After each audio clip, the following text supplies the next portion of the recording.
What would you guys say to someone who's unsure, they've been trying and are just not sure where to turn in terms of fertility care?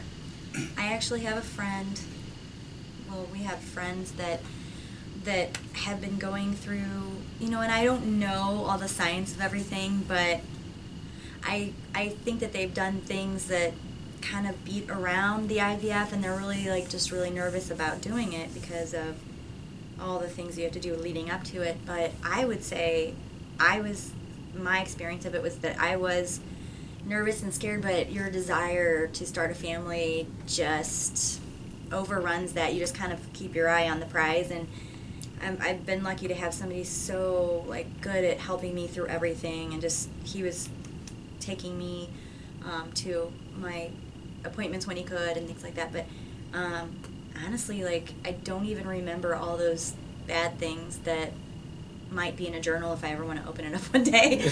But it's just kind of something that you do, and I got good results from it, and I really wish that, it breaks my heart because I know that their pain is real, and I think that they're scared of going through, maybe all the injections that you have to have and things, but it really was not that bad. It sounds very afraid of needles. Me?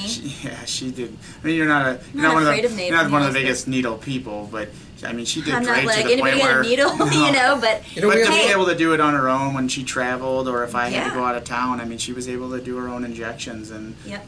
Just takes I think too, when people think IVF, the thing that comes to mind too is financial reasons. I mean, depending on the process you have to go through there are costs incurred to it. So I think if you just look past that and look towards the goal, I mean, we don't have these huge paying jobs, but it was doable. We were able to plan and work accordingly to the goal, and I mean, even if it meant to have to borrow or do whatever, it was so much worth it, because in the end goal, you're never going to have that what if moment, what if I would have had kids, or what if we can look past that, and I hope people in the future can look past that too. We have that what if, we can move forward and say we have these two beautiful babies, and we're happy we went through everything, the needles, the injections, the money, everything. Nothing added up to seeing these girls wake up every morning and having them in our life. See, I think too many patients are pushed through a lot of preliminary stuff, because IVF sounds like it's such a major ordeal. Right. But you can wind up spending a lot more money doing and a lot more aggravation going through some of these ridiculous preliminary treatments that supposedly would be easier than IVF, but they're not. They really add up to a lot of money and a lot of heartache, and it may sound overly aggressive, but it isn't. It's the simplest, usually most cost-effective thing is to go to IVF sooner than later. If you want results, in my opinion, you just go for it rather than spending years trying this and trying that, and it's Let's say you do all these other silly things from age 35 to age 38, and then finally to age 38 you decide, or the doctor says, well, maybe we ought to try IVF. Well, your eggs are 3 years older now, and they're in a worse category. Right. So delay will lower your That's where I kind of felt rate. like I was at. I was like, this. Yeah, you're 34. You were on the edge. Yeah. Right? So, yeah. What do you think some of those sort of around IVF treatments are? What would you categorize them as? Oh, well, first place, women will go through laparoscopy routinely, which I think is a waste of time. With three-dimensional ultrasound, you find out everything you need to find out about them structurally, even if they have dilated tubes and hydrosalpingo. So it's just, I think, a complete waste of time to go through that. But that'll be first, and that's surgery, and that pays money to the doctor, and the insurance actually even pays for it. So, I mean, it's kind of stupid, but insurance will pay for that, even if they don't pay for IVF. And then they can put the man on Clomid for years almost to try to get his sperm count up, and it fluctuates around like sperm counts will always do, and so you actually are fooled into thinking it's helping, except next month it's even worse, and so you get frustrated, and maybe the doses increase, and all that is just falderall, really.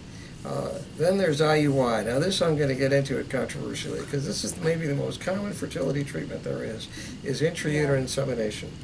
You wash the sperm and you put it into the wife's uterus, and that's often done 3 to 12 times before anybody resorts to IVF, and usually with stimulation with hormones and drugs. And the pregnancy rate is so low. IUI, I call it atavistic. It's a ancient primitive treatment, and yet it's what almost all infertility patients wind up being put through before they go to IVF. And it's negative because your eggs are getting older, you're spending money, you're getting frustrated, your emotions are being really toyed with. And here's why it's popular. Back in 1984, nobody could do IVF except the Jones Clinic in Norfolk. But we wanted to, everybody wanted to. So fertility doctors that had these big meetings every year were concerned because it was doing microsurgery, which I was a fan of, and I still am actually, and hormone all kinds of other fertility treatments that weren't very effective because they really couldn't do IVF, and furthermore, IVF wasn't that successful even in England then. And so it was introduced that you could just wash the sperm, put it in the uterus, and anybody could do the sperm washing with an ordinary urinalysis centrifuge. It required no laboratory expertise, and supposedly that would replace IVF, and you didn't have to really do IVF. And of course, and there were publications written that were absolutely apocryphal that talked about high pregnancy rates with IUI.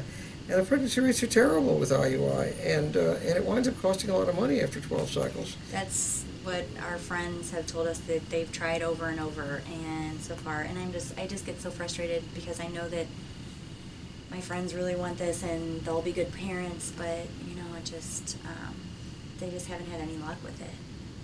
It's a terrible waste of time, and wasting time isn't just frustrating from that point of view. It's frustrating because the eggs are getting older while you're doing a very relatively ineffective treatment.